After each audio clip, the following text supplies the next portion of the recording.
Marta enjoyed occasions and opportunities to socialize and made new acquaintances. In her late teens, Marta would attend a dance where she would eventually meet a strapping young naval man, my grandfather, Abel Bilbao. And he would later become her paramour. After a few years of courtship and dozens of dances, Marta and Abel fell deeply in love and later wedded in a cathedral before their closest friends and family, and it was a union to last a lifetime. Shortly after their nuptials, the newlyweds decided that they would move abroad to create a new life as business owners, but not before they found out that they were expecting their first child, my mom, Sandra, and the pioneer spirits. The two soon-to-be parents mapped out a plan to move to the United States and to manifest those dreams.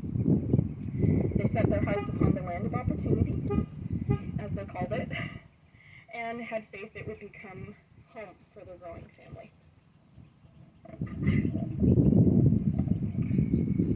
So Abel, my grandfather, went to Southern California first to prepare a place for his wife and daughter.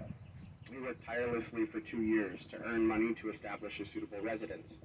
During Abel's time abroad, Sandra was born and cared for by Marta with the support of her family. When Abel was ready to send for them, Marta and Sandra then boarded the 18-hour flight that would reunite their family. Together in America, their story was set to begin. Marta and Abel loved the U.S. and became patriots in the truest sense of the word. Marta would reflect fondly throughout the years on the warmth and kind regard she was met with when she came to the States. They learned English, American history, planted and grew deep roots. Apart from marrying the love of her life, Don Abel, and being mother and grandmother, she would regard her pathway to citizenship as one of her life's greatest achievements. A few years, would you hold this actually? Because I'm going to have to switch pages on my computer. Yeah, thank you. Okay, so after a few years in America, Marta, it's good. Don't want to blow out eardrums. After a few years in America, Marta and her family purchased their first home in Verne, California. It's literally right over there. Right over there. Which is awesome. Because we get to go down memory lane whenever we visit. Excuse me. That's ad-libbing. Sorry. After a few years in America, Marta and her family purchased their first home in Verne, California. Marta worked, she prided herself for working at the JCPenney department store and was a dedicated and valued employee. She advanced quickly and excelled in her work, and she recalled how enjoyable her experience was throughout the years and recollected her time there with pride. She was so beloved that, I love this, that when Marta decided to resign several years later to prepare for the birth of her second child, my Aunt Cindy, management would be remiss to lose her and offered her increased benefits, a raise, and a promotion to make her stay. Marta did everything to the best of her ability, and she did it with class. Though she declined, JCPenney let her know that her position would be waiting for her should she ever decide to return. Marta was a people person with a knack for developing relationships, and she cared about those little details.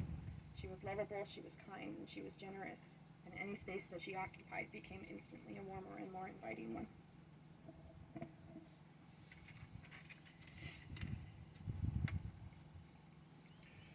With the arrival of Cindy, the family was complete. After years of working within the printing trade, Marta and her husband purchased the company from Abel's employer, renaming it Victory Coding. Marta and Abel achieved the ideals of the American dream through hard work and perseverance. Little did they realize how their private business would become even more prosperous. The couple developed a rapport with many loyal clients that spanned decades. These efforts paved the way for a comfortable and eventful life for their 2 young daughters. When Sandy, my mom, began school, Marta made wonderful friends in the neighborhood and was actively involved in PTA at both of her daughter's schools.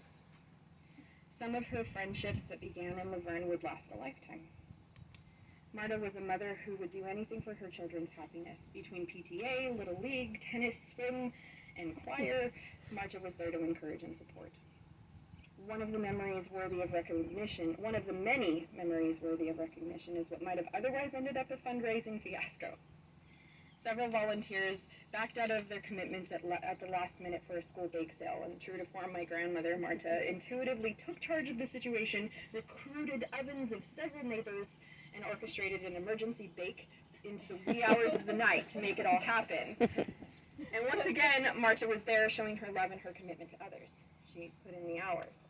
The bake sale was, of course, a success, and it could be said of Marta that the song "You Are the Wind Beneath My Wings" was written of her tremendous love for her children, and as she always strove to uplift them.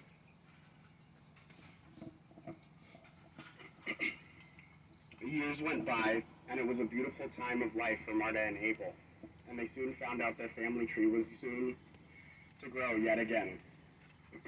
First, their eldest daughter, Sandy, my mom, would get married to Marshall Hoover, and Cindy would later marry Mike Oliver. That's my uncle right there.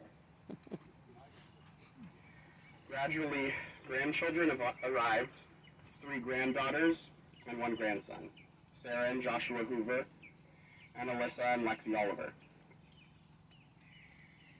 Marta adored her grandchildren and appreciated each. She enjoyed cooking and hosting beautiful events for her children and grandchildren, including decades of holiday feasts, family meals, and even tea parties. It's true. Marta was the mortar that held everything together. She and Abel were the foundation of the family's beautiful traditions. Once Marta and her husband had the house to themselves, they took to exploring hobbies new and old. Bingo, bunco, canasta, various card games, dancing into their 50s, sneaking away to Laughlin or Vegas to gamble away some mad money at the casinos. Marta was one lucky lady, and she won so many times throughout the years. So lucky, in fact, strangers would approach her after a big win and kind of rub her back to get some of that famous love to rub off. I'm telling you, she won a lot of times. Oh, yeah. Like, it's, you wouldn't believe it. Another pastime of Marta and her husband was spending time at the Moose Lodge, where they met many friends as they danced, played pool, and did other activities. I can try this again, but I don't know. I got you. Okay. Later into their golden years, the Bilbaos decided to leave Laverne to be closer to their daughters. Rancho Cucamonga is where they retired. In Rancho Cucamonga, Marta discovered the Red Hat Society, where she would again add to the circle of her circle of friends. She was an avid reader and took great pleasure in finishing a book in a single afternoon. Marta was especially fond of mystery novels, Agatha Christie, John Grisham being two of her favorite authors. You rarely found her without a novel in hand. She also loved to knit blankets for her friends and family. Marta's heart was abundant with love. She especially loved to knit caps for newborns at the local hospital. She was more giving of herself than is common these days. Sadly, Marta's Abel, my grandfather and beloved father, passed away in 2005 abruptly due to a heart attack. And despite her profound grief, Marta continued to pour love into her family that remained. She cherished her family and she rejoiced in all of her grandchildren's accomplishments. She bragged about all of us all the time. And she was very proud. She cherished her family and she rejoiced in all of her grandchildren's accomplishments. There was not a moment where compliments and adorations for her grandchildren did not flow from her lips. She was the proudest Gammy. She loved and appreciated all of her grandchildren and would generously kiss each of them, serve them tea, listen while they shared whatever with genuine interest. Many years later, Marta would meet a nice gentleman named Jack with whom she would develop a lasting friendship and find a companion. He treated her well, and she enjoyed his company. The two would frequent various events and get-togethers, and their friends within the senior community. Eventually, Jack passed away as well, and Marta began to have a desire to go closer to her family. To draw closer, excuse me. Marta decided to move in with her eldest daughter, Sandy, that's my mom, her husband, and their son. That's me. Thank you for that.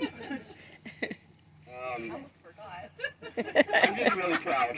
I'm just so proud. I'm the dad. That's right.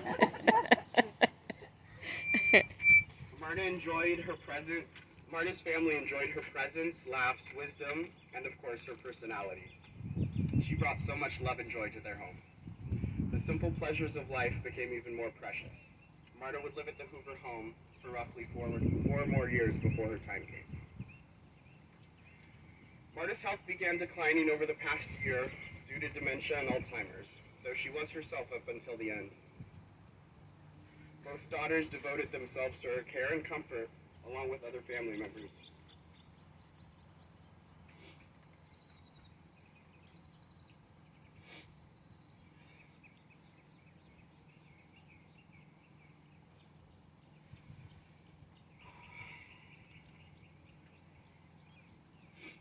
On the night of Marta's passing, both Sandy and Cindy had the immense honor and gift of sharing her last moments on God's earth.